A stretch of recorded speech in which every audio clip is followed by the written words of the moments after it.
Good morning DPS. कैसे हो बच्चों?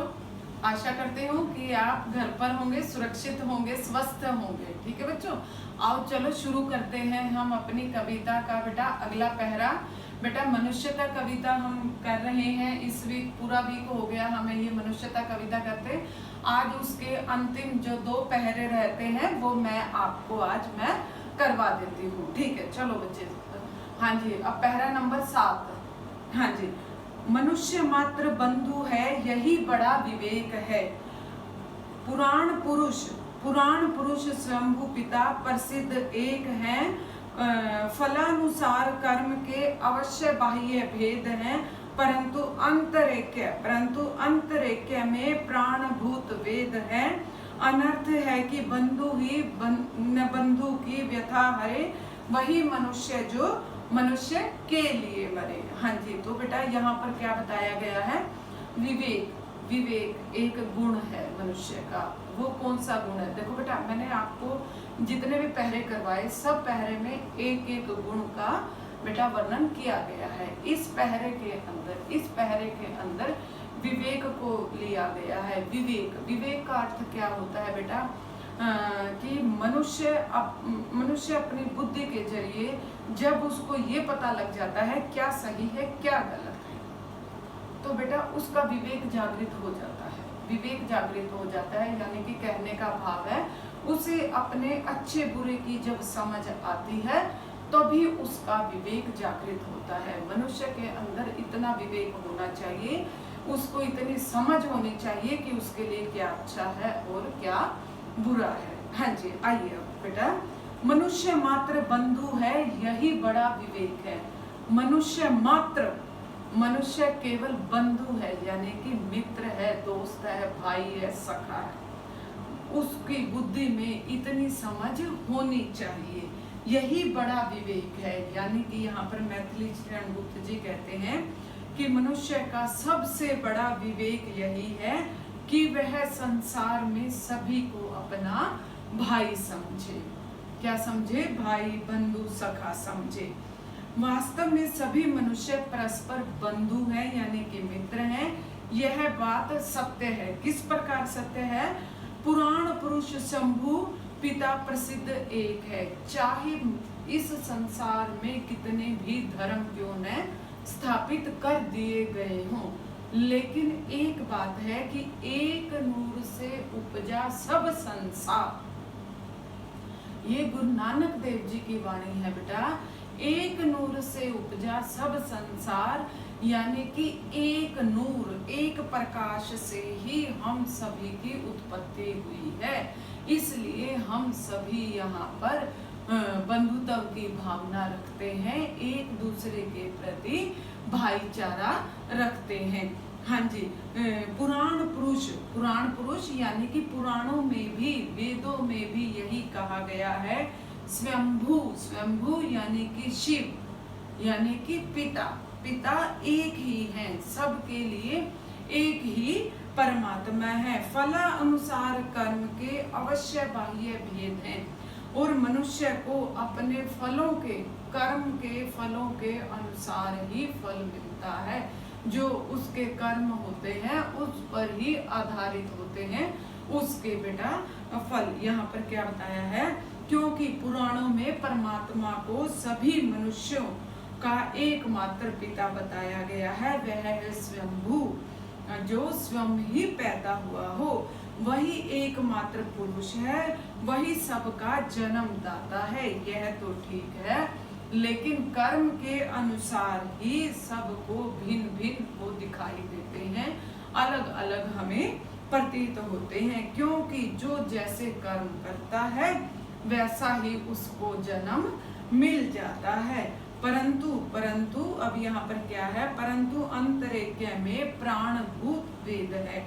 यहाँ पर क्या बताया है कि परंतु आंतरिक दृष्टि से तो सब एक हैं। वेद इस आंतरिक एकता के प्रमाण हैं। इसलिए यह सबसे बड़ा पाप है कि जो एक भाई दूसरे भाई की पीड़ा को नहीं समझता या नहीं हरता, क्योंकि वास्तव में मनुष्य वही है जो मनुष्य के ही काम आता है। अनर्थ है कि बंधुहीन बंधु की व्यथा हरे। ये क्या बताया गया है कि भाई अगर मनुष्य बंधु अपने भाई की पीड़ा को नहीं समझता, पीड़ा को नहीं हरता, तो वो भाई नहीं कहलाएगा। वो बेटा उसके अंदर मानवता का, उसके अंदर विवेक का जो गुण है वो नहीं है, विवेक का गुण नहीं है। जब मनुष्य के अंदर विवेक का गुण जागृत होता है तो वो सबको एक समान समझता है। मनुष्य वही है जो मनुष्य के काम आता है। ठीक है बच्चों? हाँ जी, ये बेटा मैंने आपको 7वां बेटा पहरा करवा दिया है। अब 8वें पर आ जाइए।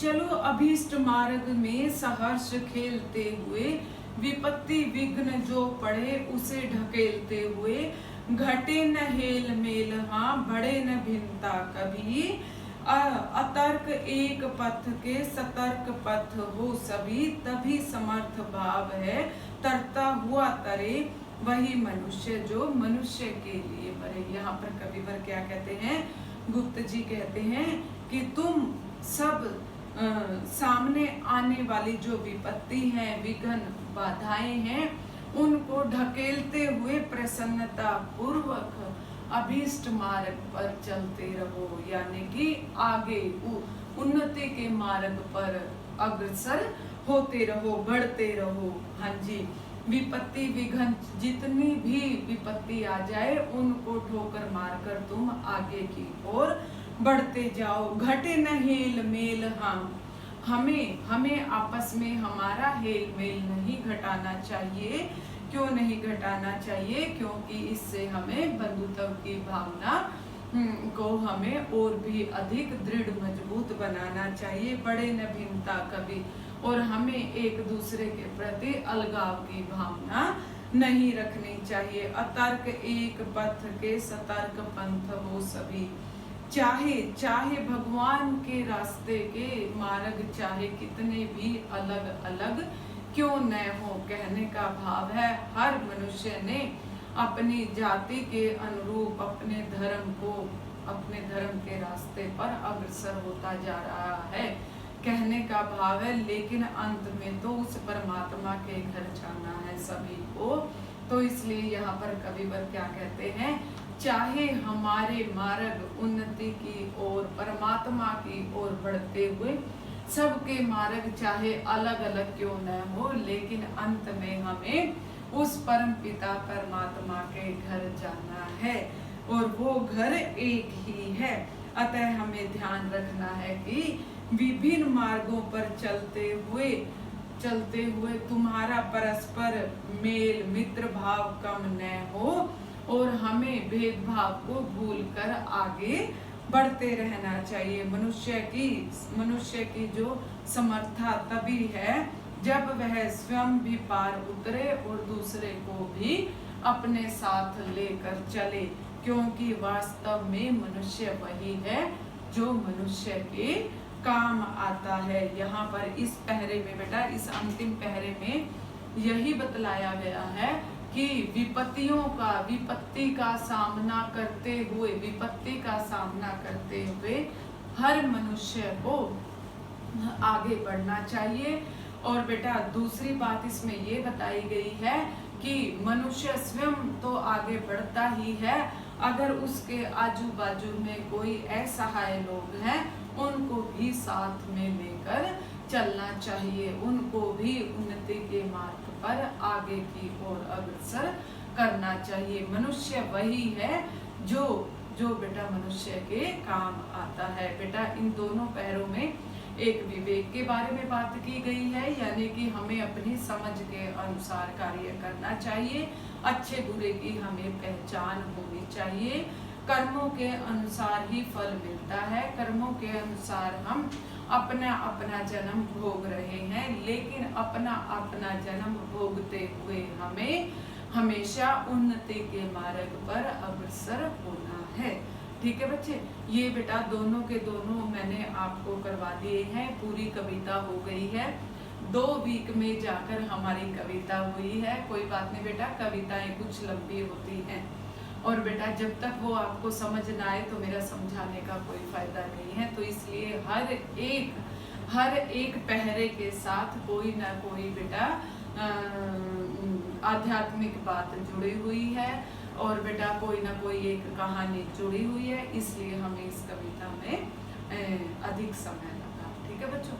हाँ जी बेटा, आप घर पर रहो, सुरक्षित रहो। कोरोना का कहर बहुत अधिक बढ़ता जा रहा है, और बेटा अब बेटा अपने सिरसा शहर में केस बहुत अधिक होते जा रहे हैं, और WHO ने भी कह दिया है कि हवा में भी संक्रमण है, संक्रमित हो सकते हो आप हवा से, और चेहरे पर मास्क लगा कर रखें बेटा। आप सुरक्षित रहें और माता पिता का अपना साथ देना। ठीक है बच्चे? खुश रहो।